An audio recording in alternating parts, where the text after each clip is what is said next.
This is a tutorial to help explain some elasticities of demand and supply concepts. Disclaimer: you are still responsible for the content in your text, lectures, and other material. This is a quick tutorial to help you grasp some of the concepts, but it does not replace your studies. So, elasticity answers the following questions. It answers, by how much will the quantity demanded of my product change if there is a change in the price of my product, a change in the price of a substitute or a complement, or a change in the income of my customers. So here we have three types of elasticities related to the demand curve and one related to the supply curve. The first question is, if the price of a product changes by 1%, the quantity demanded will change by blank percent. We want to know by how much demand will change on a percentage basis when the price of the product changes by 1%. This is called price elasticity of demand. It's also called own price elasticity, so you are very likely to see that at some point. The second type of elasticity is called cross-price elasticity. Here we are answering the question, if the price of a complementary or substitute product changes by 1%, the quantity demanded of my product will change by blank percent. Then we have income elasticity.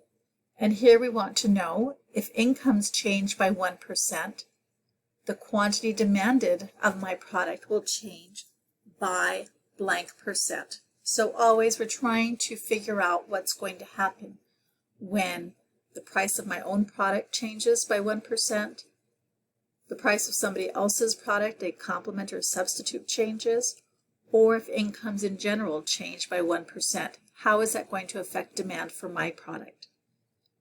Then we have price elasticity of supply. Price elasticity of supply refers to the supply curve. If the price of a product changes by 1%, how responsive will supply be? The quantity supplied will change by blank percent.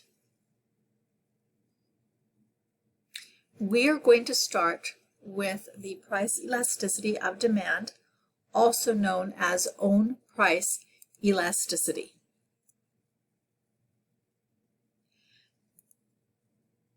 To figure out own price elasticity, we are going to use the midpoint formula.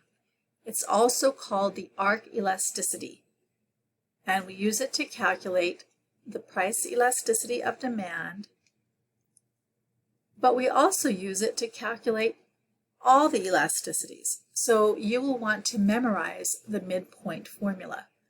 Perhaps you look through your textbook and you see a lot of different formulas. It is all the same formula. It is the midpoint formula, and it's giving us an average percentage change. So elasticity of demand is the percent change in the quantity demanded divided by the percent change in price. So over here you will see these symbols.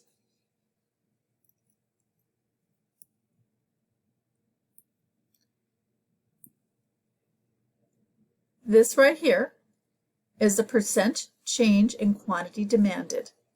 The little triangle means change. It's a delta and it means change, divided by the percent change in price. So to calculate this, let's start with quantity demanded first.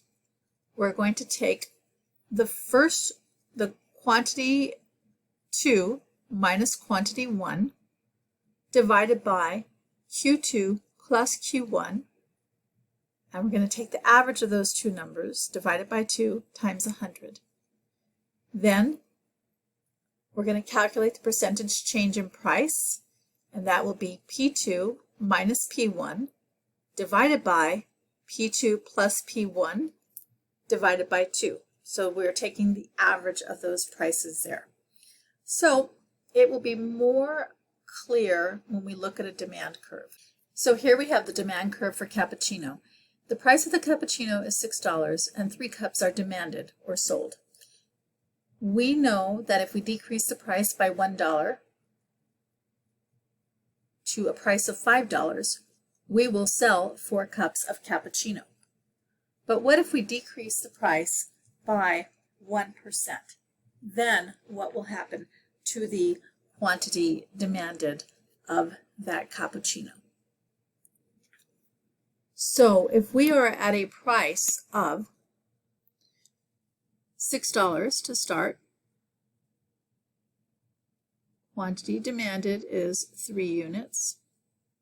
We're going to lower our price to $5,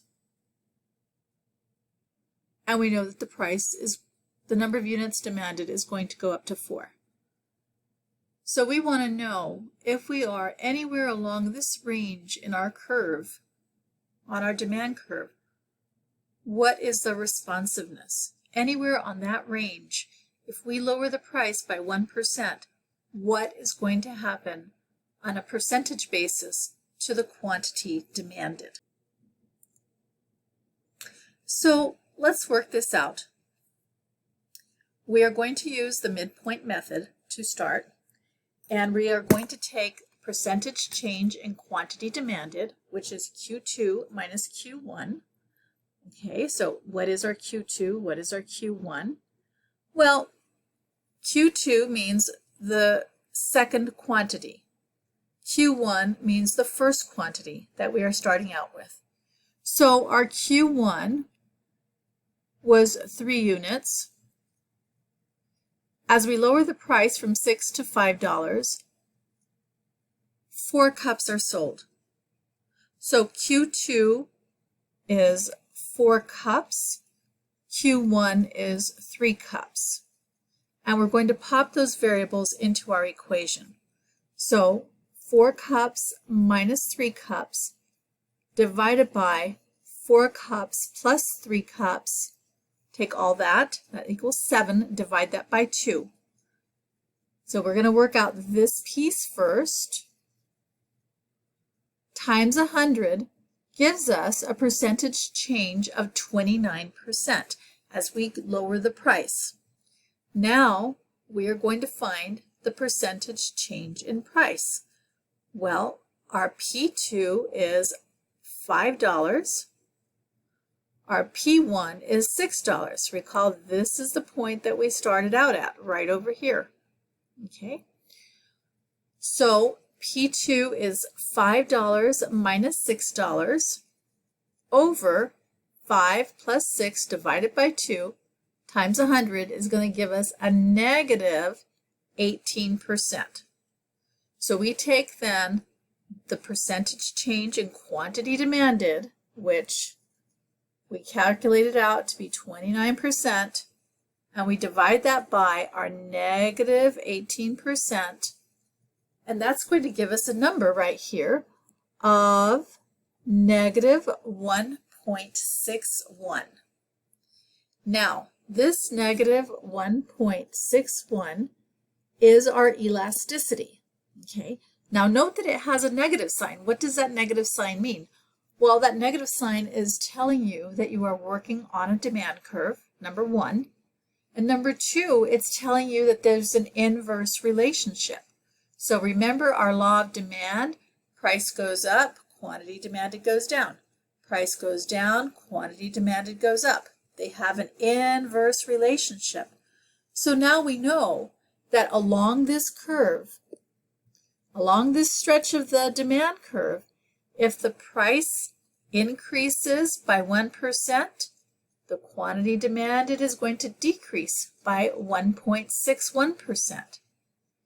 If the price decreases by 1%, the quantity demanded will increase by 1%. So when we talk about own price elasticity or price elasticity of demand, we're always going to refer to it in absolute value. But the negative sign does remain important, and later on in your studies you will see where this comes in. Okay, so important. now we can say if the price changes by 1% anywhere along the demand curve that's between the 2 points we were discussing, the quantity demanded will change by 1.61%. Okay, and this, as business people, gives us an idea of what we can do with our prices. Okay, so now you get to calculate it out. Okay, this is your assignment. Okay, here it is. I want you to calculate all the points on that demand curve. And here's your worksheet. I want you to stop the video and I want you to calculate for every single point on that demand curve the arc elasticity of demand. And you will do it just like this, hopefully neater, okay, not so messy. But get your piece of paper out, get your pencil out, get your calculator out, and start calculating and completing the table.